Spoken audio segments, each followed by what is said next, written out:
Ekenekwa m unu Igbo bụ Igbo. Ụtụtụ ọma nụ. So nke tata ịfụ na m arụchago the base ebe alternator na engine a ga-esi iti. So ihe m ga-arụ tata bụ ịmakịcha ebe m ga-atight the destiny drill ya, then drill kwa ebe alternator ga-amount kwa. If that ihe gojum pin na ihe ọnụ ihe socket spanner emejigo m ihe abụọ.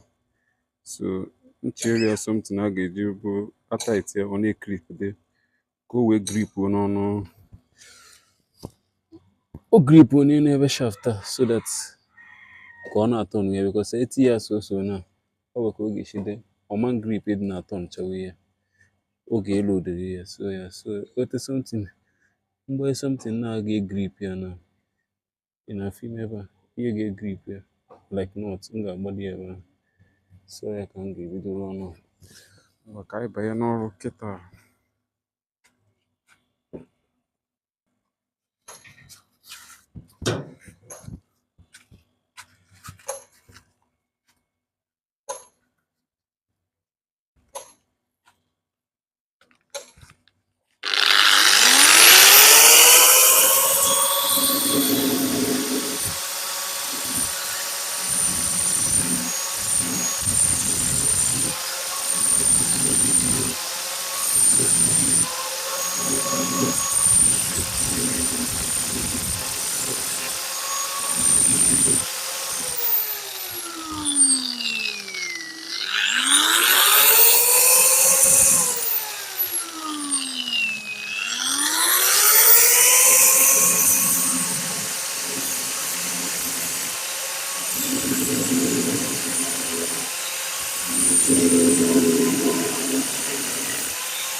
So like now I feel like now hole m mepere ebe a nọ, so you know feel. So ebe a nke m ga-agba ezi nọt, m ga-agbado nọt a n'elu ya like this n'ime hole a. So mgbadazie ya ejiziri ebe a tight zie o grip zie that ya no the crankshaft ahụ. So ya ka m ga-eme kịta.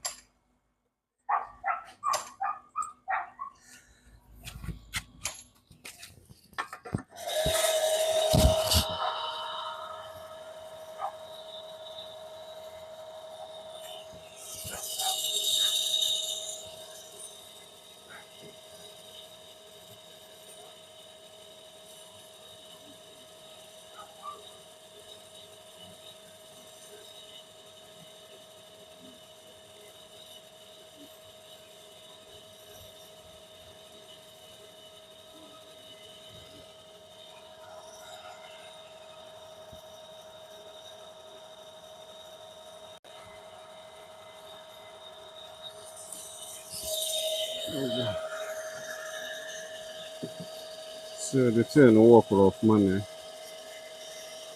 I just move by the open machine.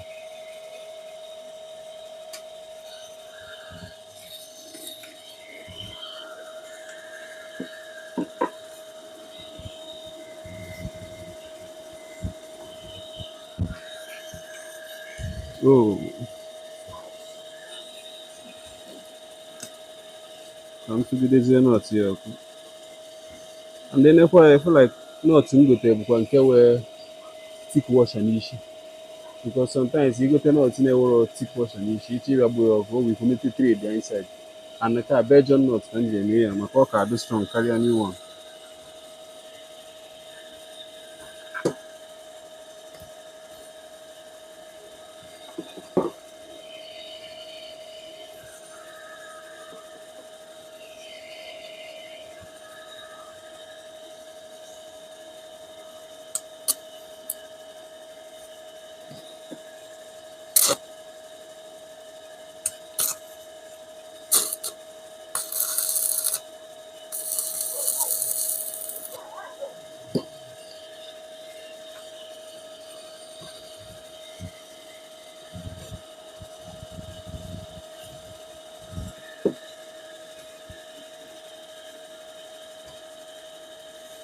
Unu enwekwa iwe na sound na ya sound machine na-apọmpụ mmiri. Enwe m iwe for the noise.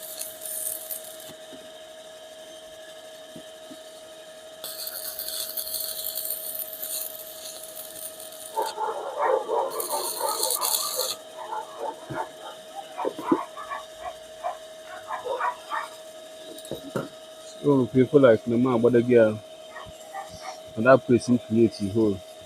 So ntight here o grip zie shaft ahụ n'ime. Okay.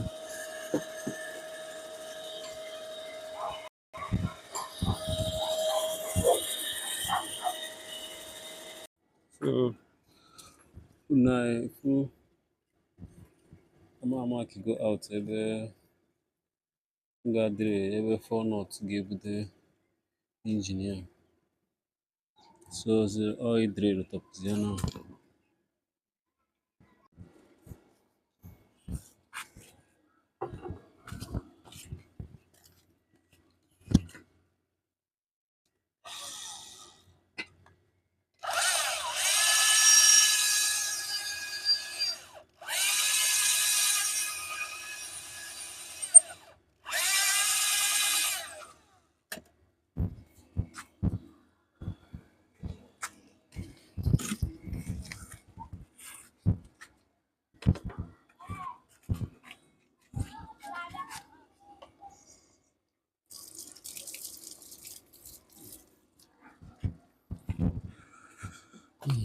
Ndị mago one thing with drill bit bụ ihe ọbụla ị na-adra you make sure like na mmiri dị gị nso, so that ka ya fit na-egbu drilling bit gị.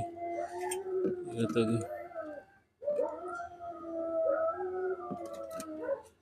So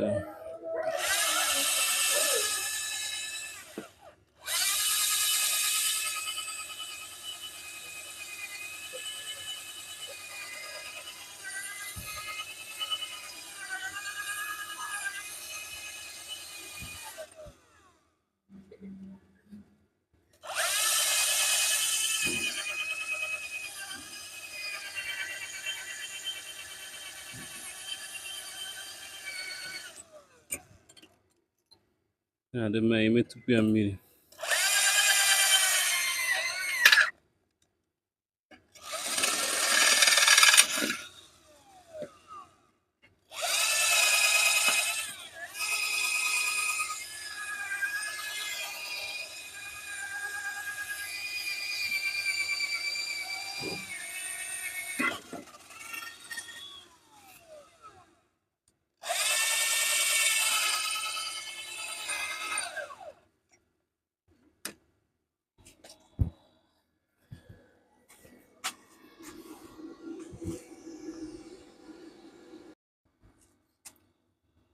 So now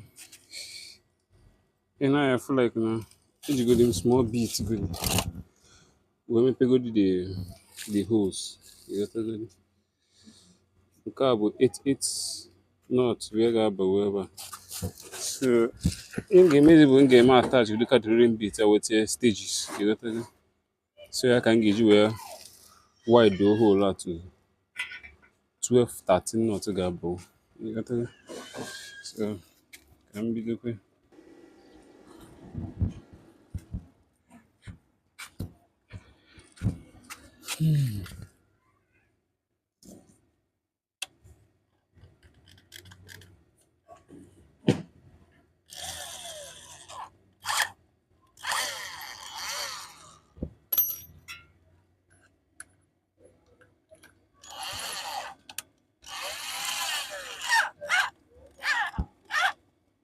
So you know, I feel like let me make attach that stage here and the rim bit.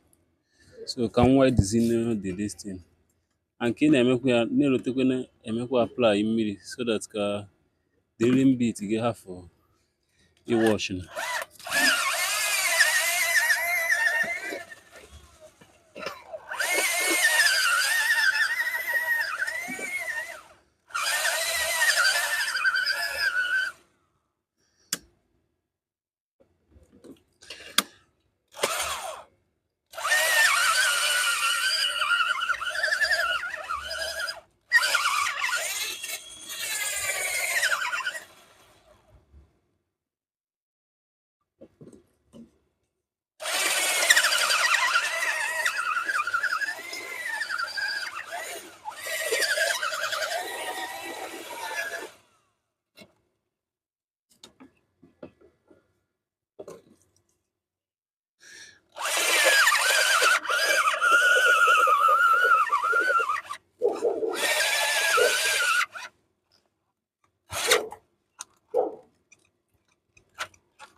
This own now and I feel like now if on a you go the stage drill wide the chacha the thing so 12 knots to get bacha we are now. And I feel all middle is the engine now. Then drill is here. Ebe a ga-tighten nke alternator ahụ.